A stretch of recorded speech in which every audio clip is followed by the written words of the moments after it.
Hey everyone, and welcome to Almost Cancelled. I am Peter, that is Connor, and we are going to talk about DC's Legends of Tomorrow, Season 2, Episode 9. It's called Raiders of the Lost Art. Full spoilers for the episode, as always. First of all, this is weird being on the same night as The Flash. It is weird, but I'm kind of okay with having this double dosage. I'm not used to going straight on to another It's weird. DC It is show. weird. We got so conditioned to one a night. Yeah, it's strange. Maybe this will work in. Maybe they're going to get the Flash's help later on. When they realise, oh wait, this is Reverse We can Flash. have an ideal lead in. Yeah, the Flash, can fight him. So maybe they'll pop into an episode of the Flash, and we'll bring Flash over for an episode. I can see it happening. And it has typically felt more connected with Flash than Arrow anyway. I'd say In it's the 50 past. 50. I think you have. You have 50-50 because you have Sarah has the grudge with Lance, both Lance and Malcolm Merlin, or not Lance, sorry, Damien Dark. You know what I meant? Yeah, yeah. Yeah, Dark and Merlin are both from No, Arrow. no, no. I know like the characters there, but I feel like the as a show, it's had a closer connection with Flash in terms of sharing things. You think? Yeah, it feels like. I think it's maybe because of Stein mostly. I guess, but then you say that, like I remember more with like flashbacks to like Sarah and Lance in the police station when he still had hair and stuff last year. I don't know. I feel You like mean Dark again? no, I mean Lance. There was a flashback last year to her at the Oh police right, station okay. Yeah. Oh yeah, there before she was. went missing. Like I feel like there's more Right. connections like that. And Okay. this season even started with Oliver discovering the I ship. did. It did. Yeah. So you feel shite, basically, is what I'm saying. Well, I mean, I don't know. It's still. I think it's just because tonally it feels more like the Flash Well, yeah, because it's got space travel and and it's time actually good. travel and stuff. So yeah, I know what you're Yeah. meaning, but I think in terms of connective tissue, it's just as equal as the Arrow, if not more so in season one. Maybe it's Yeah. leveled out a bit more this season, Yeah. but nah, it's weird having them back to back, but. Hey ho. So this episode, as the title might indicate, is the episode which they have a George Lucas character cameo. Honestly, my first point that I want to make about this George Lucas thing, that fake beard was atrocious. No complaints from me on that one. Not going to argue. And I was actually disappointed. See when I realised that was because at first it wasn't. It was just the guy that was at the set with him. I don't even know. Did they call him George at one point? It might They have. did call him George, and then I remembered, Yeah, like, oh, they said there was going to be a George Lewis. yeah. So It I was wasn't. like, okay. It wasn't until even though I should have guessed it from the title of the episode, which is stupid. But it Yeah. wasn't until like Rain thing he started forgetting stuff. I was like, oh, right, it's this episode, and it Yeah. cut back to him. I was like, oh no, it's not him with the fake beard, is it? Oh, it is. Oh no. I was going Nah, to see no. more of him because at least I thought, oh, he's in there one scene, and then he's gone. That's fine. It wasn't even that he was doing a bad job. It was just the beard. Oh, it was just a beard, yeah. It Yeah. wasn't the actor, it was the beard. The beard was atrocious. Yeah. Yeah, it was. It's the worst part of the episode Oh, absolutely. Worst part of the episode is that beard. because it was actually a pretty damn good episode. It was pretty good. I think I was almost a little bit worried that having Rip kind of come back into it, even though he wasn't the problem with season one, that it might lead into season one-esque feelings and problems. However, it constantly felt fresh and fun. There was a lot of little jokes, that maybe we should just look for a sign that says "go this way," and then they look up and there's a sign that says "Legends this way." Yeah. Yeah. And little things like that, and all the movie. It was really convenient the way they all sort of congregated together at the same time with Dark and thingy and Merlin, and then Yeah. the Legends came in from the other side, and it was like, I get what you're doing here. It just felt a little bit rushed. Otherwise, though, it's hard to complain. There was even fun stuff with the two bad guys as well when they're in it cuts to them in the elevator. Oh, that I legitimately had to just pause it because I was laughing. It just Yeah. absolutely cracked me up. Where it just because it lingers on the shot as well. Like I just Yeah. them stood there in silence, just waiting, Just a little bit nodding of along. elevator music. Yeah, music. It's like, Yeah. oh man, that had me just Yeah. in bits. The funny thing with the George Lucas stuff is that it got to that point where okay, so I don't know. I actually really like the idea that he inspired both those guys to go and do their jobs. It makes complete sense. It does. Ray became a scientist because he's seen Star Wars and Yeah. spaceships and technology. I want to do that. And similarly, he went on to do archaeology and history because he saw Raiders and he likes Indiana Jones, and it makes sense. Like I get it, right? It's a fun idea. But when they go back and like Vixen's like, no, I'll talk to him. You two stop. Go over there.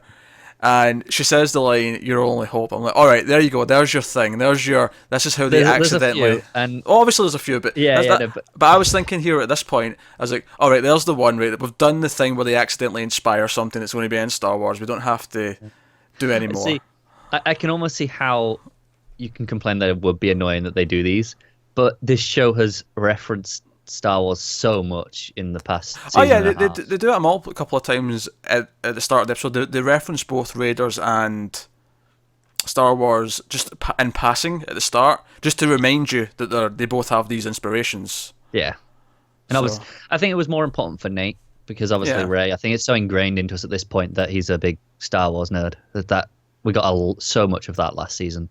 Yeah, no, it makes a lot of sense. And but they did the trash as soon as they pushed them in, I'm like, oh wait, that's going to be the trash compactor, isn't it? I know. And they did But I the love it exact anyway. thing.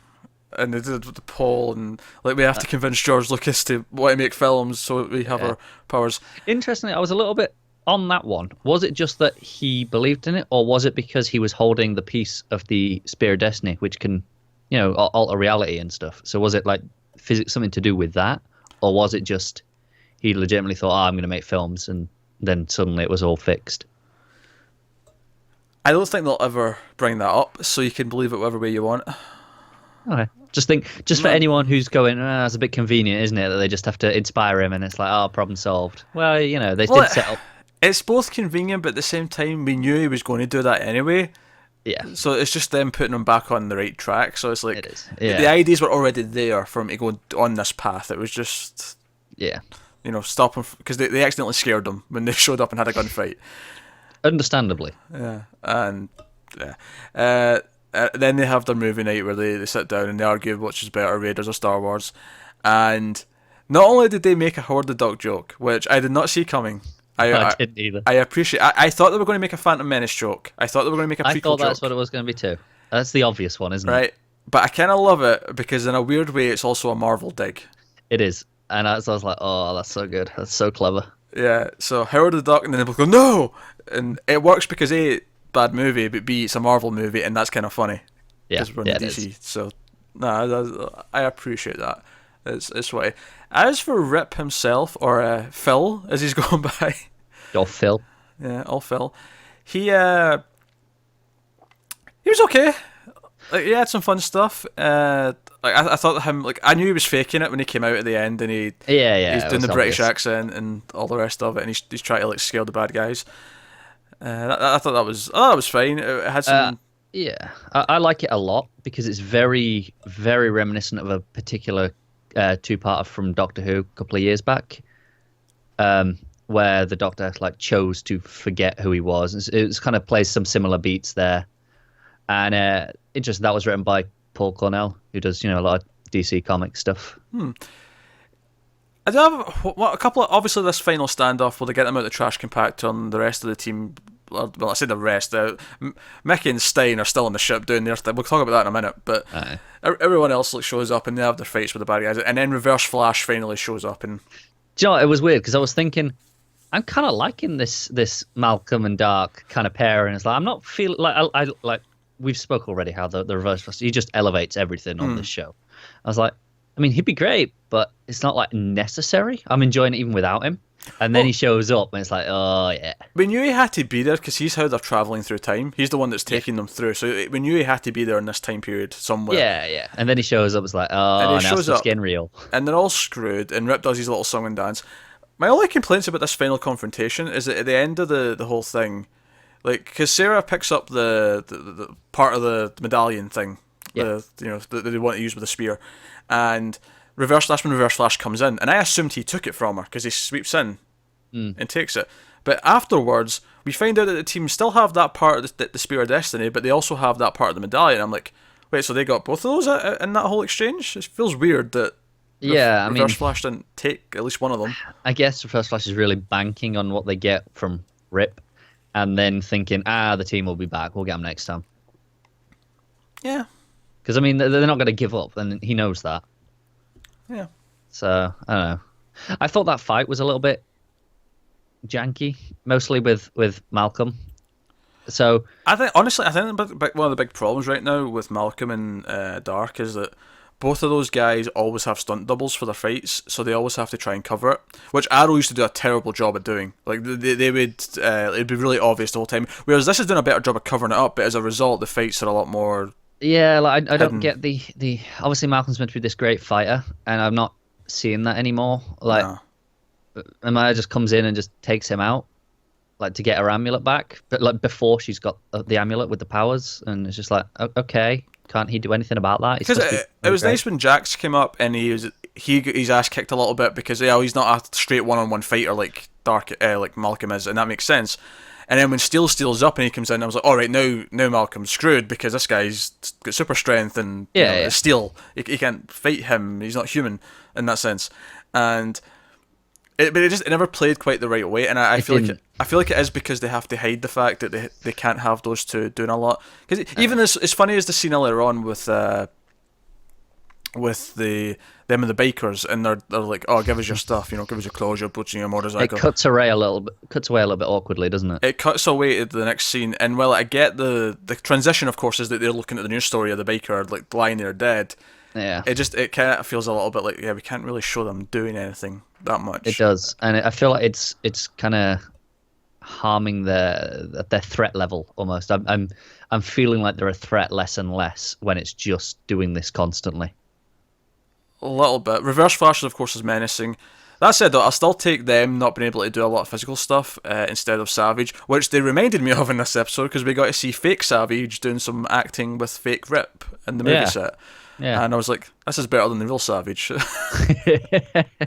then that was funny. Savage. And then Rip comes out, he's like, oh, your movie's only as good as your villain, and this guy's whatever he says. And I'm like, you're basically criticising season 1 here. Like, it felt like it. It felt like they were really aware of this. I mean, I think they must be aware of the season 1 problems because they fixed them.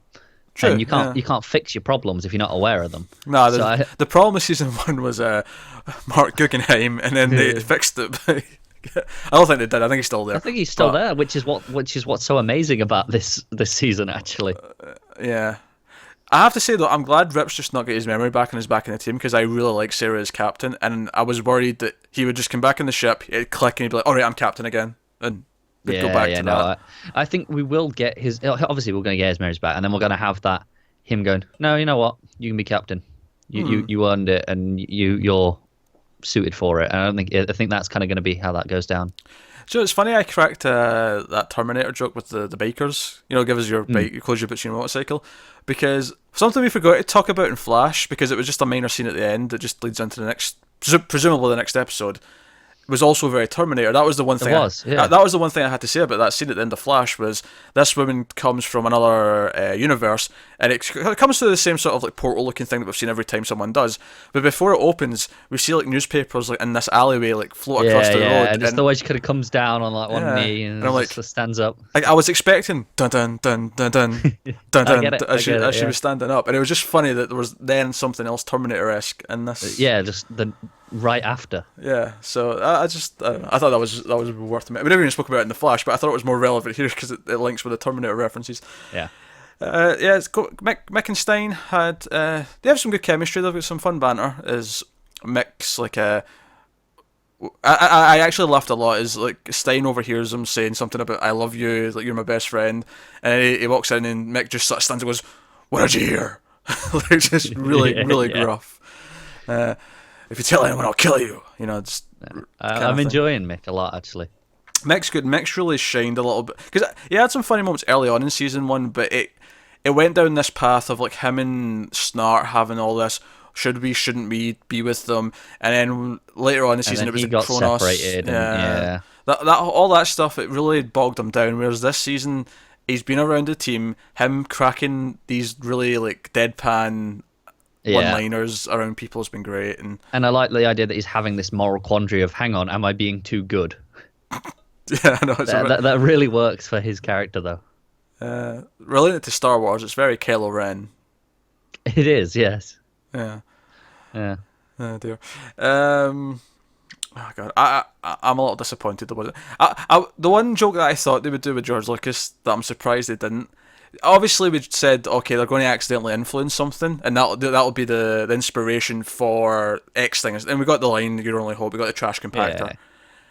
You wanted something indie related. No, not indie related. I thought they were going to accidentally inspire something people don't like about Star Wars. I thought they were going to accidentally inspire the kid or Jar Jar or the Ewoks, something that people typically say is the bad side of Star Wars. Right. And yeah, then, I get you. And then Ray would, and Nate would realize like, to blame. They'd be like, oh crap, we did that.